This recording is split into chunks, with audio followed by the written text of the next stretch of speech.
Edição. Nos últimos meses, temos noticiado aqui no Jornal da Tribuna casos de bullying em escolas. Por várias vezes, mostramos a denúncia de pais, a posição dos colégios diante do problema e a opinião de especialistas sobre esse assunto. Mas também fomos procurados por muitos professores que se dizem desencorajados para continuar trabalhando. Eles queriam mostrar o outro lado desse universo que envolve educadores, pais e alunos. São pessoas que se dedicaram a vida inteira à educação e hoje convivem com a insegurança, o medo e o nervosismo ao entrar em uma sala de aula. Professores experientes que se tornaram vítimas da indisciplina, do desrespeito de um sistema de ensino que, para eles, está condenando a educação. E a repórter Rosana Vale conversou com educadores que deixaram a sala de aula por problemas de saúde. Hoje, segundo a APOESP, a Associação dos Professores do Estado de São Paulo, na Baixada Santista, 20% dos sindicalizados estão afastados.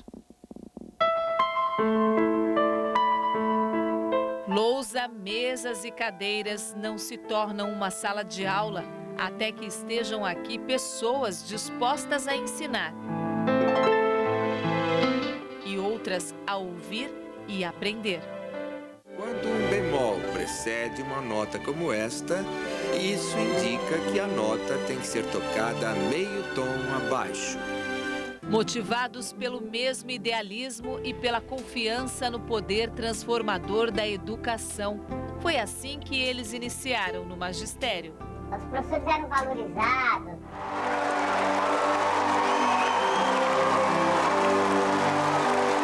Tinha satisfação em pesquisar. A relação professor-aluno era muito boa. Eu só quero que vocês relaxem e se divirtam. Não estamos aqui para impressionar ninguém. Identificava aquele aluno que era interessante. Os pais apoiavam e reforçavam o papel do professor. Mas quem mostrou o caminho a centenas de jovens agora precisa de ajuda para reencontrar o equilíbrio. Eu perdi estímulo de entrar na escola. Esse daqui, o médico o psiquiatra deu, porque eu reclamei dos pesadelos. Sempre com o aluno. Eu não se sentia bem dando aula. Esse aqui é para eu poder dormir. Ou muitas vezes eu saía daqui, mas no meio do caminho descia no ônibus e voltava. E esse daqui é de dia. Precisa pegar alguma coisa, meu lerite na minha escola, que vai pegar minha esposa. Eu não tenho coragem nem de ir na escola. Uma vez por semana eu vou no psicólogo, a cada 40 dias eu vou no psiquiatra.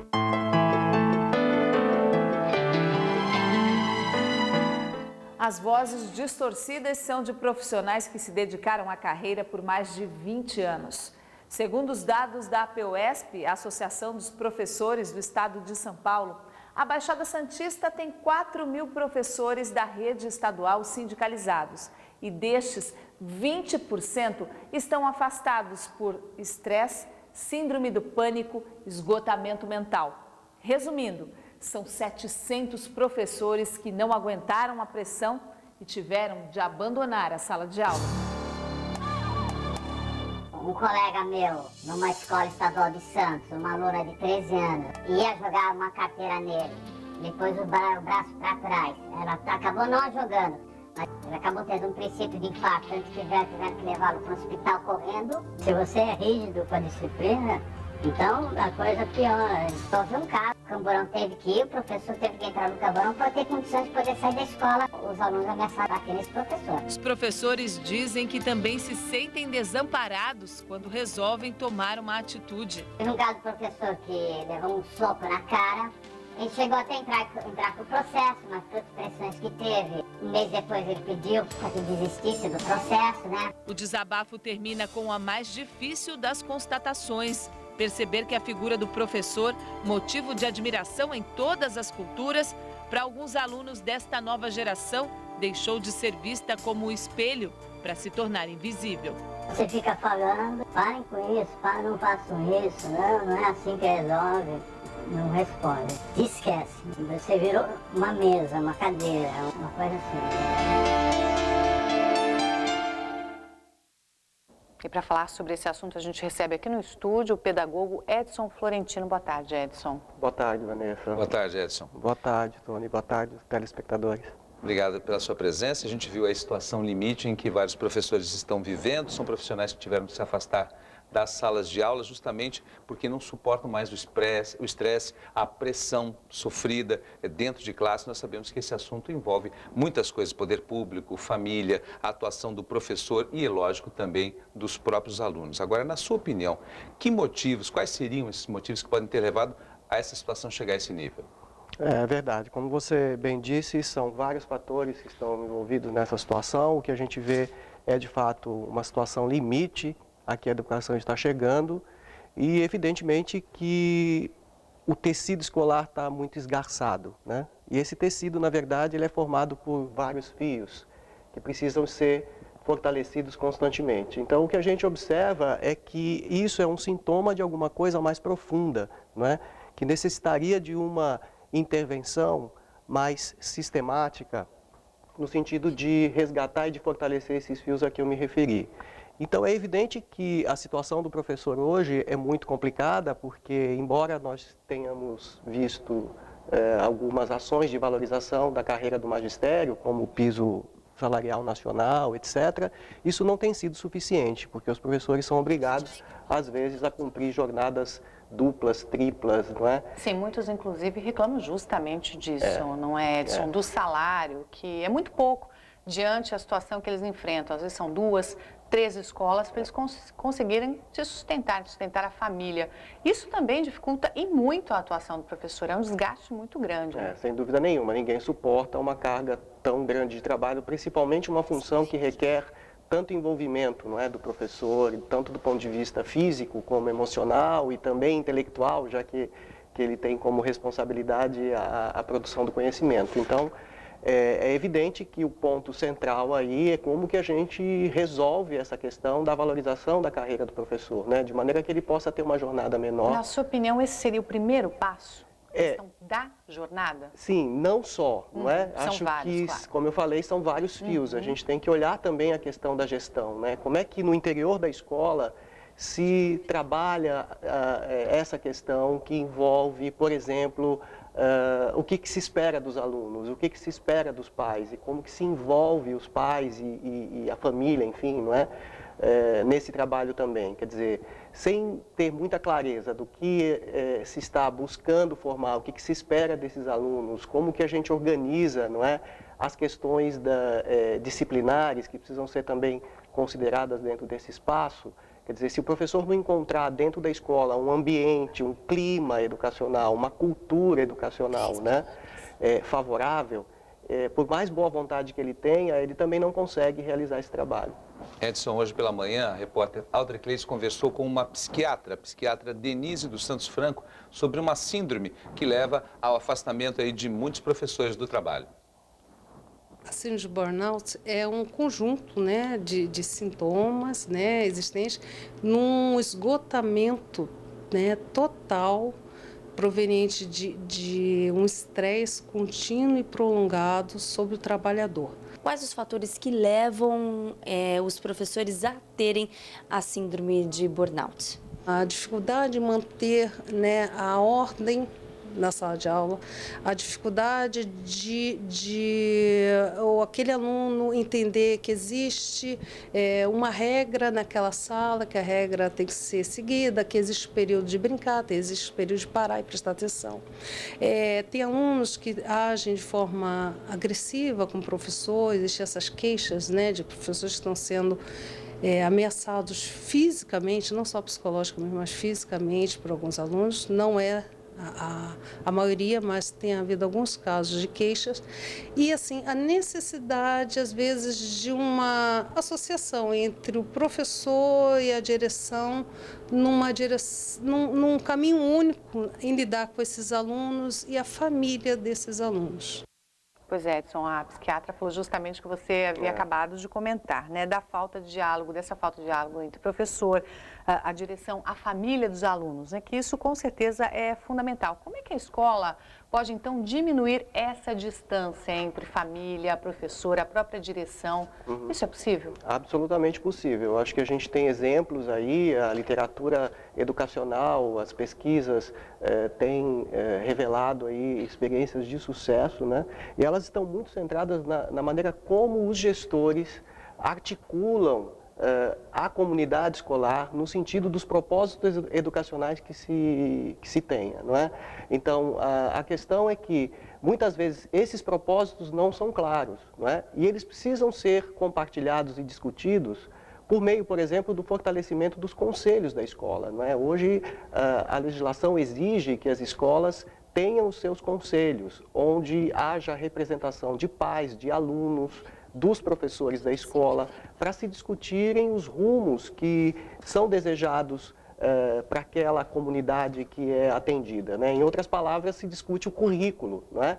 E se discutem as expectativas e como que cada um pode dar a sua contribuição. Já claro o que cada um quer. Isso, o que se espera do aluno, quer dizer, é necessário que haja essa clareza. Quando o aluno tem clareza daquilo que se espera dele, é possível que ele possa se dedicar mais e evidentemente, a gente possa estabelecer os diálogos necessários quando determinadas condutas levam para o caminho oposto. Até porque você está falando do aluno, a gente fala muito dos professores, Exatamente, mas os temos que alunos saber a também posição acabam deles. sendo prejudicados Sem com dúvida. esses afastamentos. Tem alunos que querem estudar, sabem o que querem, estão dentro da sala de aula e não tem professor por conta aí de todo esse sistema que está falhando, né? Verdade.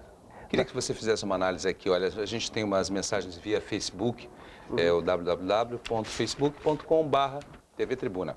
A Daniela Eloy Silva falou que isso estaria acontecendo, é uma opinião dela, porque as famílias estão desestruturadas, pais e mães trabalham várias horas por dia e acabam deixando a responsabilidade da educação para a escola. Já o Luiz Souza diz que gostaria de saber por que esses alunos estão agindo dessa forma, estuda no 9º ano do ensino fundamental, pretende cursar letras, mas já está ficando sem esperança, e disse que outro dia presenciou a professora sendo agredida com um chute, até mesmo um tapa no rosto, a professora simplesmente mandou ele sentar, e segundo ela disse, ficou por isso. Por que essa professora tomou essa atitude? O professor também não está se encontrando dentro de sala de aula, saber o que fazer numa situação dessa, e também é muita responsabilidade dele ser um educador em geral, até na ausência dos pais. Na verdade, eu acho que nenhuma situação dessa deve ser tolerada, né? Acho que a agressão, seja do aluno para o professor, física ou moral, ou do professor para o aluno, não deve ser tolerada, né? Mas as medidas que se tomam quando essa situação acontece, elas são apenas paliativas, são emergenciais. Há uma causa mais profunda, que se a gente não atacar essa causa, realmente não conseguimos resolver as outras. E é muita responsabilidade mesmo para o professor ser pai e mãe também, além de educador, nesse caso aí dos pais ausentes?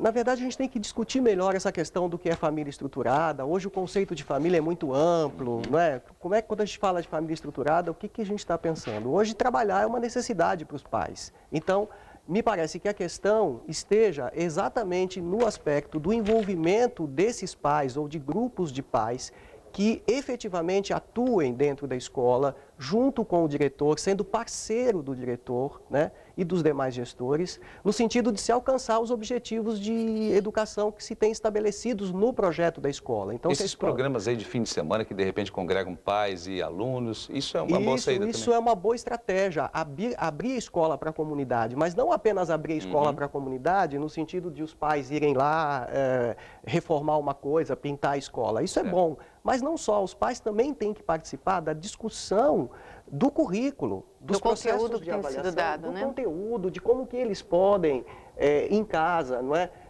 auxiliar os alunos ou comungar os mesmos objetivos de educação. Agora, você falou da questão da avaliação. Há uma professora que realmente mandou aqui também para a gente um comentário falando justamente sobre a progressão continuada, que os professores são obrigados a dar nota 5 para o aluno passar de ano, ele não leva a nota real do seu rendimento. Qual a sua opinião a respeito disso? Não, isso é um equívoco, né? Na verdade, não pode haver progressão sem haver aprendizagem, né? Quer dizer, a reprovação também não é a solução, porque o fracasso não promove ninguém, não motiva ninguém a nada, né? Quer dizer, esse é um dos pontos que a gente precisa garantir, a aprendizagem de todos os alunos.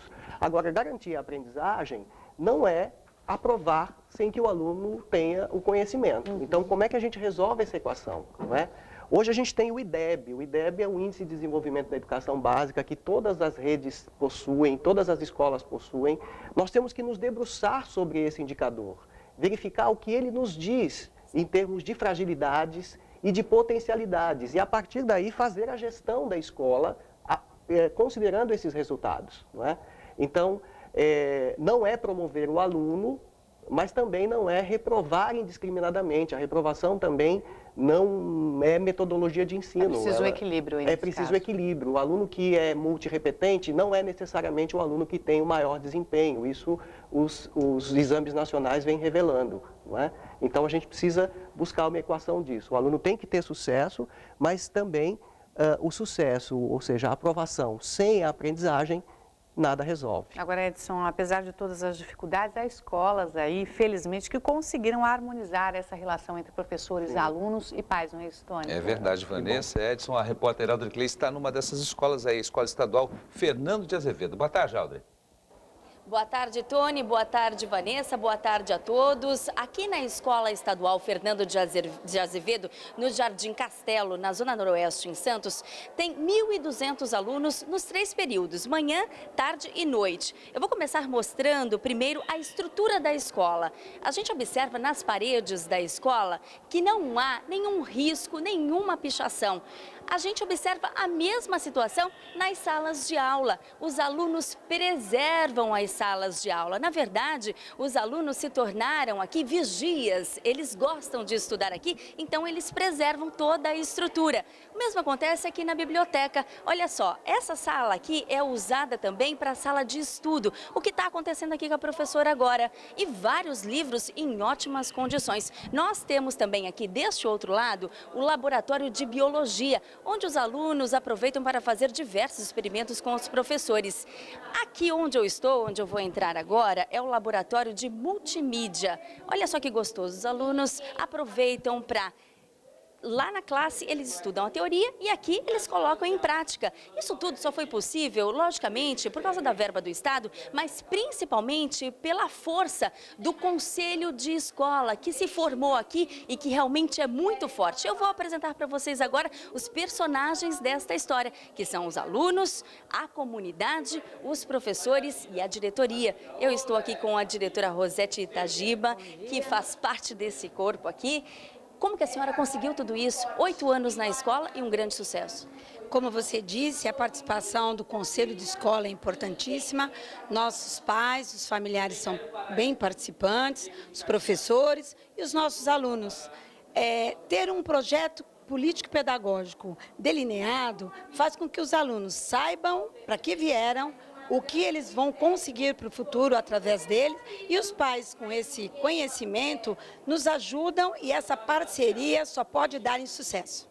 Muito obrigada. Eu vou conversar agora com a professora de História que está aqui comigo, Kátia de Araújo. A senhora quis vir para essa escola, é isso? Isso mesmo. Eu escolhi. Por quê? Porque eu já conhecia, né, a fama, digamos assim, da escola, do bom trabalho que era realizado, e eu quis fazer parte dessa equipe também. O que a senhora encontrou aqui? Alunos participativos, uma comunidade presente e uma excelente organização escolar. Isso aí, realmente, alunos participativos. Eu estou aqui com a Letícia. Letícia, mostra sua camisa aqui pra gente. Olha só, ela está se formando. Nossos professores têm capacidade. Vira um pouquinho pra gente. Formaram alunos de qualidade. É isso mesmo, Letícia? É isso mesmo. Nossa escola, né, tem um trabalho mesmo com os alunos. E você é voluntária aqui? Voluntária, desde a 5ª série. Você estuda à noite? Estudo à noite, estou me formando esse ano. Vou sentir muita saudade dessa família, né? Porque, na verdade, somos família mesmo. Os professores, os alunos e os voluntários, como o Denis, né? O Denis está aqui comigo. O Denis já se formou e estudou aqui e voltou para a escola para ajudar, Denis. Isso, voltei para ajudar. Como que é essa história? Eu voltei mesmo pela transformação da escola, né? Eu que percebi essa mudança no decorrer de quando eu estudava. E aí eu queria saber o que acontecia do lado da equipe escolar. E é uma união muito grande entre a equipe. Parabéns pelo trabalho de todos. Olha, e hoje você pode participar no meu blog. Tem uma enquete que a gente quer saber a sua sugestão sobre como mudar este caminho. Responda e a sua sugestão pode virar matéria no nosso telejornal. Tony, Vanessa. Obrigada, Audrey. Tá, então, a sugestão da Audrey para essa discussão, Edson. Agora um exemplo, né? um belo exemplo de como a escola pode e deve funcionar, não é Sem isso? dúvida. E como que o gestor tem uma responsabilidade grande nisso, não é? Quer dizer, não sozinho, mas em parceria. Quer dizer, quando fortalece o conselho de escola, é possível que, com a participação de todos, você consiga resultados satisfatórios. Ela falou também do projeto político-pedagógico, que é exatamente esse elemento norteador das ações da escola, não é? Que vão focar os objetivos de formação, que vão ser compartilhados por todos, pelos pais, pelos alunos, pelos professores. E, portanto, isso cria um outro clima, não é? Cria uma cultura educacional. É disso que a gente precisa, de uma cultura educacional onde a relação professor-aluno se constitua na base do respeito e na base da cooperação mútua e do entendimento do papel de cada um. E a gente recebeu bastante comentários justamente sobre a questão do papel dos pais também nisso, né? A gente sabe que muitas famílias também passam por dificuldades, têm todas as dificuldades, precisam do trabalho, como você já bem disse, mas que é importante esse papel dos pais também valorizarem o professor, para que o aluno também valorize. A escola precisa ser um valor para a família, né? Para o grupo onde o aluno convive, não é? E muitas vezes esse valor, essa educação colocada como valor dentro da família, não é? Ela pode se construir. Às vezes os pais não tiveram escolarização, não tiveram acesso à escolarização, não é? Há um comentário aqui, Edson, da mãe de um aluno de uma escola do estado, diz que o diretor, por mais enérgico que seja, acaba não conseguindo controlar os alunos, que a educação teria que vir de casa, problema, alguns pais não ligam para a educação dos filhos. São comentários que estão chegando aqui via Facebook e Twitter também. Por exemplo, aqui o Alexandre Carvalho diz que os professores estão marginalizados e crucificados por alguns dirigentes. É lógico que a gente nunca deixa de uma forma generalizada. Claro. E também aqui uma Alessandra Fregolente falando que há 20 anos ela dá aulas no estado e não consegue entrar na escola sem se arrepiar e ficar nervosa porque os alunos não têm mais medidas. Tudo passa por um conjunto muito complexo. Conjunto. Como eu falei, são fios que precisam ser fortalecidos, né? Eu diria pelo menos 5 temas que precisam ser considerados e discutidos na escola, não é? Currículo, quer dizer, qual é a formação que a gente quer dar para os alunos, a avaliação, não só a avaliação da aprendizagem, mas a avaliação da escola e do sistema, por meio dos indicadores das avaliações externas, por exemplo, como Prova Brasil e outras, né? A valorização do magistério, a valorização do professor, da carreira do professor, não é? Um outro ponto é o financiamento dessa educação, o sistema bem gerido e a autonomia da escola, né? Quer dizer, mas uma autonomia com responsabilidade, quer dizer, a escola precisa ter autonomia para pensar o seu currículo, para pensar suas formas de avaliação, mas essa autonomia precisa estar ancorada em resultados, não é? Quer dizer, é necessário uma autonomia, mas tem que se trazer os resultados. É preciso também saber como é que está, por exemplo, você disse o índice, né? Saber como vai a escola para conseguir trabalhar e melhorar. Porque são indicadores, né? Quer dizer, a gente desde 2002, a gente vem gerando o Sistema Nacional de Educação. Hoje nós temos um Sistema Nacional de Educação. Ele vem gerando uma série de indicadores. Só que esses indicadores são muito pouco usados como instrumentos de gestão, porque eles trazem informações importantes sobre o desempenho do aluno, sobre a progressão desse aluno, não é? E a partir desses resultados, você consegue identificar as fragilidades, as potencialidades e pensar ações para resolver isso. E, consequentemente, você melhora o clima educacional. Melhorando o clima educacional, essas situações de indisciplinas, que são comuns, né? A indisciplina vai continuar existindo na escola, mas elas se tornam mais controladas, exatamente porque existem os propósitos claros e definidos que são compartilhados pelos pais, pelos alunos e pelos professores conjuntamente. Bom, Edson, então ficam todas essas orientações e que professores, diretores, alunos que tenham assistido a essa discussão saibam exatamente como direcionar tudo isso. Obrigada pela participação, assunto amplo, eu né? Que agradeço. É verdade. Só que não existem fórmulas mágicas e nem caminhos fáceis, né? É muito trabalho, isso é muito árduo e a gente tem que começar. Obrigada, Edson. Eu que agradeço. Obrigado.